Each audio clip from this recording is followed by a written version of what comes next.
Hello, नमस्कार दोस्तों। मैं नकुल वैष्णव आपके अपने यूट्यूब चैनल मेरी किशोरी जी पर आपका स्वागत करता हूं। दोस्तों, आज का हमारा टॉपिक है आर्मी अग्निवीर क्लर्क के लिए कंप्यूटर। दोस्तों, ये कंप्यूटर की क्लास है, पहली क्लास है कंप्यूटर की।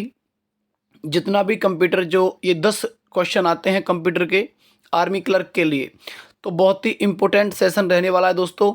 बहुत ही इम्पोर्टेंट सजेस्टेड क्वेश्चन जो सिलेक्टेड क्वेश्चन है वो लिए हैं, और ये वो क्वेश्चन है जो किसी ना किसी पेपर में आर्मी में आए हुए हैं। तो जो भी साथी चैनल से नए जुड़े हैं, चैनल को सब्सक्राइब करके वीडियो को लाइक और शेयर ज़रूर कर दें।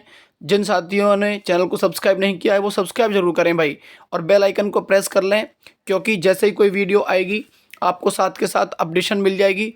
और कंप्यूटर के अलावा यहीं पर आपको सारी की सारी क्लासेस इंग्लिश की, और साथ के साथ आर्मी जीडी के लिए, ट्रेडमैन के लिए, टेक्निकल के लिए, जीके की क्लासेस, ये सारी की सारी इसी चैनल पर प्रोवाइड हो रही हैं आपको। तो ये कंप्यूटर की पहली क्लास है। तो चलिए अपना सेशन स्टार्ट करते हैं। पहले ये आर्मी की क्लास पढ़ लेते हैं कंप्यूटर की।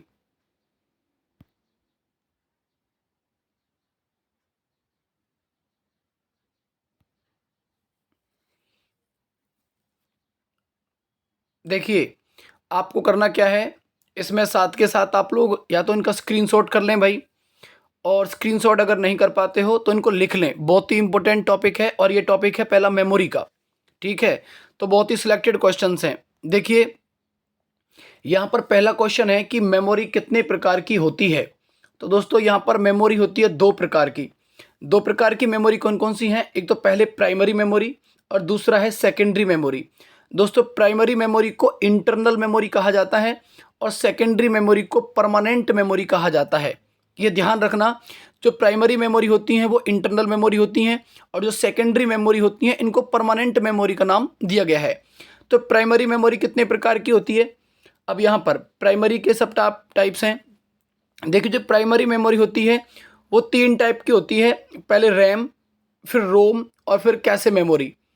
जो प्राइमरी मेमोरी है, इंटरनल मेमोरी, ये इंटरनल मेमोरी के पार्ट्स हैं, रैम, रोम और कैशे मेमोरी।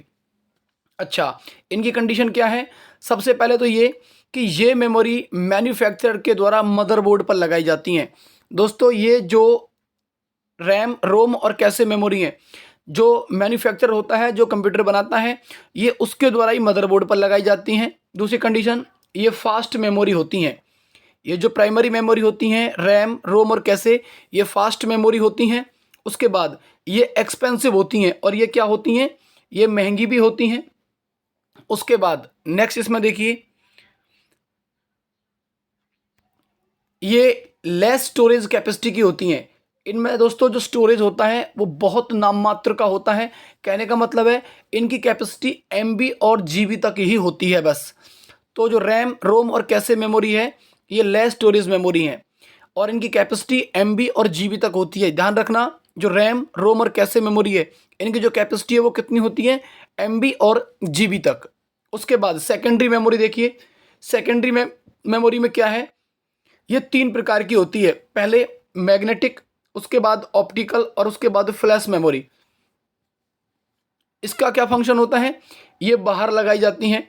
दोस्तों, जो सेकेंडरी मेमोरी होती हैं ये बाहर से लगाई जाती हैं एक्सटर्नली, क्योंकि जो इंटरनल मेमोरी होती है वो प्राइमरी थी, वो मदरबोर्ड पर लगाई जाती थी। लेकिन अब यहाँ पर जो सेकेंडरी मेमोरी हैं ये बाहर से लगाई जाती हैं, और ये स्लो मेमोरी होती हैं।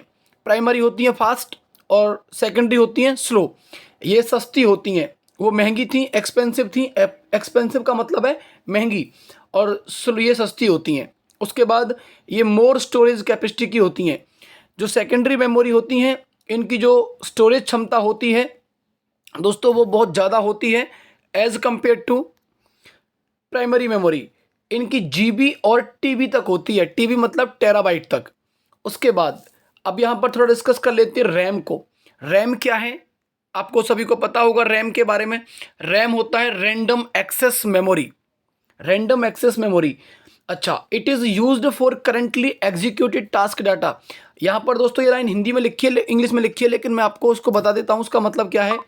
देखिए, इसका मतलब है it is used for currently executed, कि इसका मतलब है जो हाल ही में जो डाटा चल रहा है, जैसे हम लैपटॉप पे या डेस्कटॉप पे काम कर रहे हैं, ये तब तक ही काम करेगी। इट इज़ रीड और राइट मेमोरी।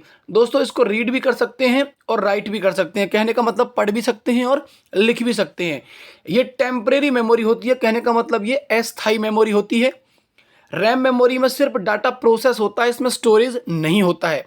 दोस्तों ध्यान रखना, मैंने जैसे यहाँ लिखा हुआ है करंटली एग्जीक्यूटेड टास्क डाटा, ये वही है कि सिर्फ इसमें डाटा प्रोसेस होता है।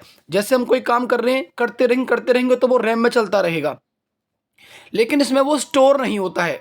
इसकी स्टोरेज रैम के अंदर नहीं होती है। यह एक वोलेटाइल मेमोरी है। अब वोलेटाइल का मतलब क्या है वो समझ लीजिए। ये बहुत ही इंपॉर्टेंट लाइन है कि ये एक वोलेटाइल मेमोरी है।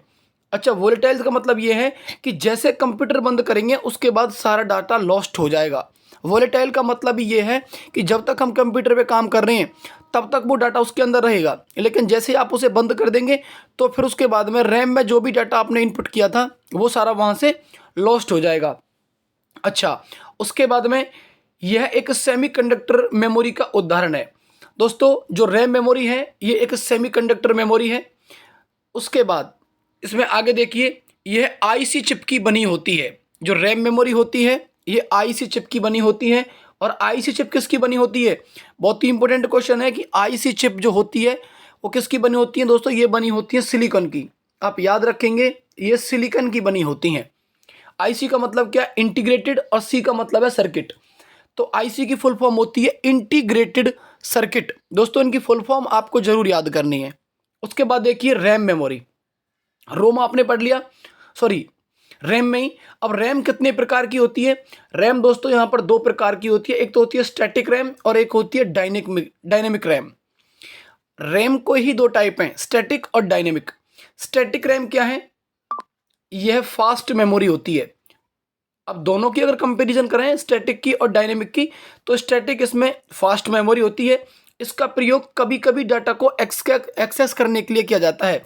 कहने का मतलब है कि बहुत रेयर इसको जो कभी कभी यूज करते हैं डाटा को, उसको एक्सेस करने के लिए किया जाता है। उसके बाद डायनेमिक मेमोरी, यह स्लो मेमोरी होती है। स्टैटिक होती है फास्ट और डायनेमिक होती है स्लो।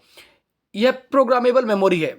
डायनेमिक जो होती है ये प्रोग्रामेबल मेमोरी होती है, इसको बार बार यूज कर सकते हैं। दोनों में फर्क देख लीजिए, स्टैटिक को कभी कभी प्रयोग किया जाता है और डायनेमिक को बार बार यूज कर सकते हैं। उसके बाद नेक्स्ट क्वेश्चन देखिए, इसमें रैम। रैम की यूनिट क्या है? दोस्तों बहुत ही इंपॉर्टेंट क्वेश्चन है, इसको जरूर याद कर लेना कि रैम की यूनिट क्या होती है। तो रैम की यूनिट होती है डीडीआर। डीडीआर का मतलब क्या है? Double data rate. बहुत ही इंपॉर्टेंट क्वेश्चन है।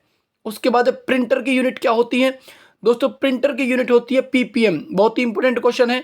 पेजेस पर मिनट, ये पीपीएम की फुल फॉर्म है। उसके बाद देखिए रोम।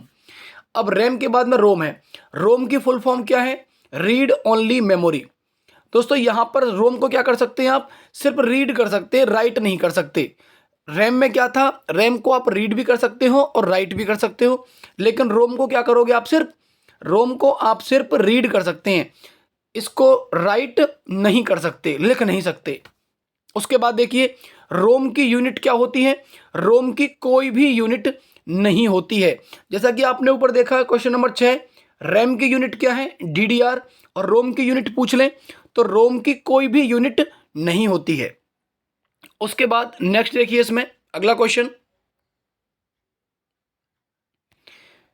रोम के अंदर कौन सा डाटा होता है? तो दोस्तों रोम के अंदर जो होता है वो बायोस डाटा होता है। बायोस क्या होता है? तो बायोस होता है बेसिक इनपुट आउटपुट सिस्टम। ये यहां पर लिखा हुआ है क्वेश्चन नंबर 11 कि बायोस की फुल फॉर्म क्या होती है? तो बायोस होती है बेसिक इनपुट आउटपुट सिस्टम। तो याद रखना कि रोम के अंदर कौन सा डाटा होता है? तो बायोस डाटा होता है। उसके बाद बायोस क्या है? तो दोस्तों बायोस एक प्रोग्राम है। उसके बाद देखिए बायोस का कार्य क्या होता है?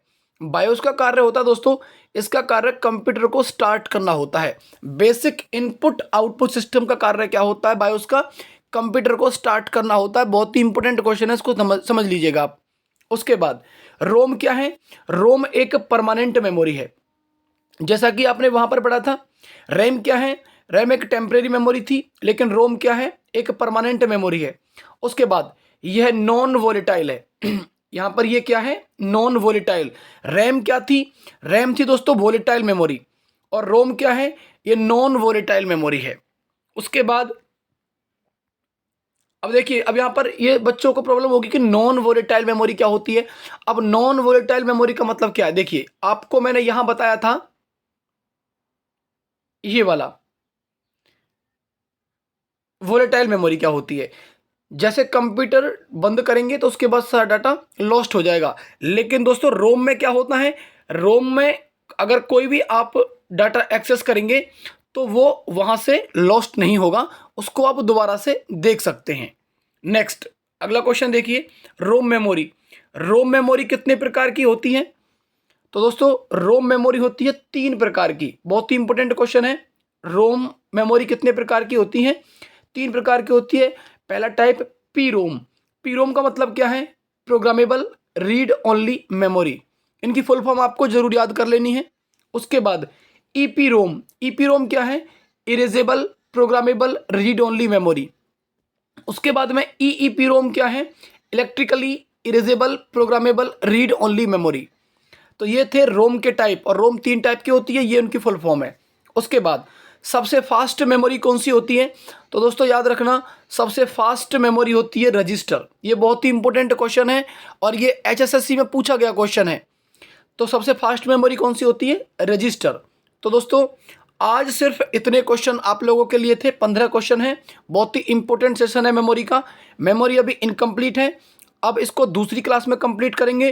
तो जो भी साथी चैनल से नए जुड़े हैं, चैनल को सब्सक्राइब जरूर कर लेना, वीडियो को लाइक और शेयर जरूर कर देना। जिनको समझ में नहीं आया है आप लोग मेरे को व्हाट्सअप कर सकते हैं, पीडीएफ के लिए व्हाट्सअप कर सकते हैं, कोई और इश्यू आता है उसके लिए आप मेरे को व्हाट्सअप कर सकते हैं। तो ये था आज का सेशन, उसके बाद नेक्स्ट क्लास आपको कल मिलेगी।